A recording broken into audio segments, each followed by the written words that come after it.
In the last lecture, we talked about the pH of acid rain. And we said that anything below or smaller than 5.3 constitutes acidic rain. Who has the lowest pH? Which state? Well, you might want to think about this because you're living in it. This is a rendition of different hot spots, and we see one right over here. And you may say to yourself, is this really that big a scale? But remember that 1 unit of pH is a factor of 10 times the concentration of the acid. So a pH place that's 6.0 versus a pH that is, oh, where is she? Oh, how about this one? 4.3. Let's just do 4.0 for ease. The difference is 2 units, but this is the same as 10 to the 2, or 100 times the concentration of hydrogen, the acid. We write that as H plus in brackets. This is moles of H plus in 1 liter of solution. So 100 times the amount of acid in the water. The sources of acid rain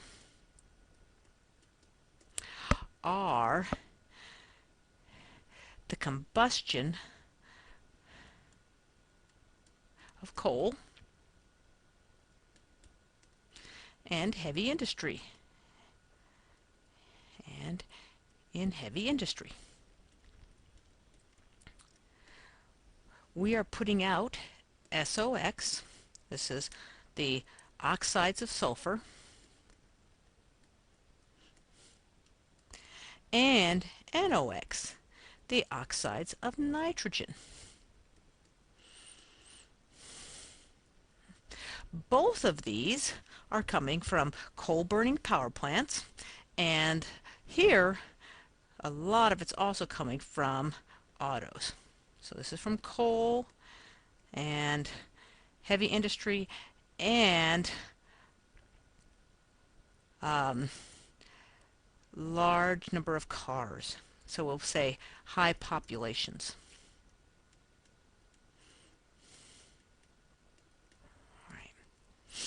All right. Let's put coal and autos. Okay. So how do these guys make acids? Well, they're called acid anhydrides because both of them, when you add water to them, will produce acids. Sulfur dioxide and the combustion of coal. Okay, here's the sulfur and coal, 1 to 3%, so not very much, but we burn a heck of a lot of coal. So this is sulfur, this is my oxygen molecule, and here I have SO2. Okay.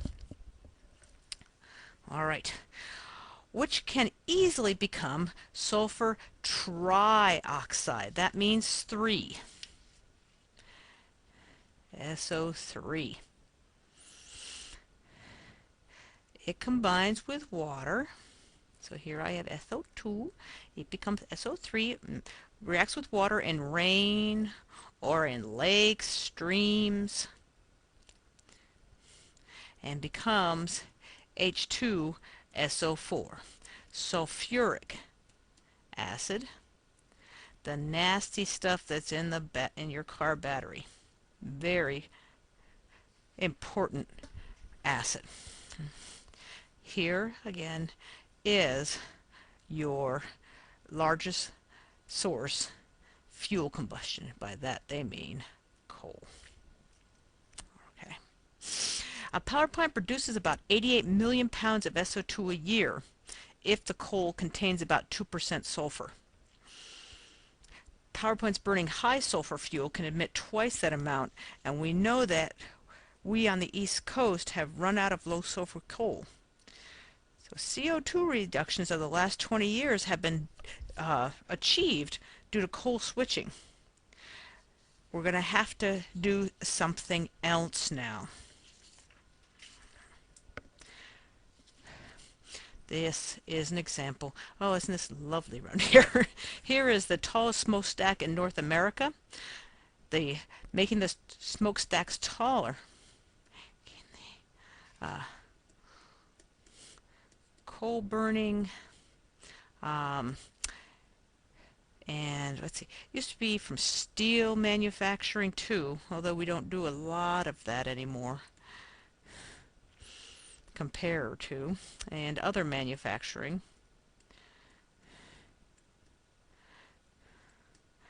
Power plants.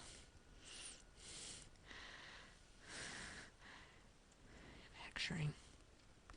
That is combustion of fuels. And if we make the smokestacks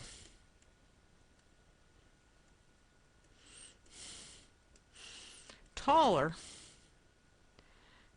we are able to produce an out of sight, out of mind sort of thing. Unfortunately, it goes east. All right, nitrogen oxides. It takes energy to do this, but we've got enough energy, for example, at the exhaust of an internal exhaust of a car engine, a vehicle engine, to take N2 and O2 from the air and produce 2NO. Pretty noxious little chemical in itself, and when it hits the air, the oxygen of the air, here's the oxygen here, it makes two these NO2s for every two NOs. Okay. Now again, it's a little bit more complicated than the simple addition of water to the sulfur oxide we saw before. But what I need you to appreciate is from the production of NO, you can see why we just kind of use the generic NOx as our species working together here. We're going to make HNO3. HNO3 is nitric acid. Another common acid. Notice something here too though. Here's my hydrogen. This is hydrogen and oxygen. This is what I was talking about before. The hydrogen there tells me, oh, this is an acid. But the hydrogen is not connected to the nitrogen. It's connected to the oxygen. Where does this NOx come from? Transportation. That's what I'm saying, the exhaust, and some fuel combustion too. Again, coal burning power plants, steel making, other heavy industry. It's a big problem because we've been able to reduce SO2 by 50% from 1970 in the Clean Air Act. But since so much NOx comes from cars, we are lucky, I think, to say we've kept it pretty constant. Because look at this. The number of cars, this is the number of automobiles, number of passenger cars, and light trucks. They didn't have really any foreseeable, they didn't have many light trucks back then. No SUVs. But you'll notice that we have doubled the number of cars and been able to keep the NOx pretty constant. NOx levels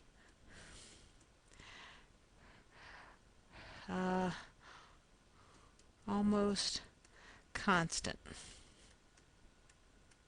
from 1970 to 2000. Right? But the number of cars